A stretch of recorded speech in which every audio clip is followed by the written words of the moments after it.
Hello and welcome everyone to a new video on your channel, Mr. Tech Tips. Before watching the video, don't forget to subscribe to our channel and don't forget also to like this video. In today's video, I will show you how to download offline maps to save data on Google Maps. So to do this, it's very simple. You have just to go to Google Maps. After that, click on your picture on the top right of the screen.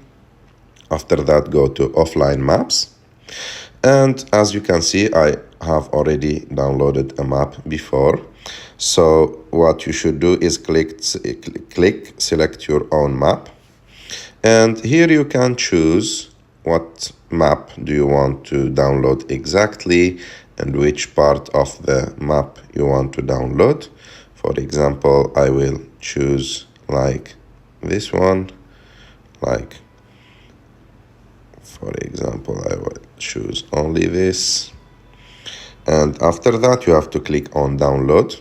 And it will tell you that you are downloading on your mobile network on Wi-Fi. If you are using mobile network, click download now.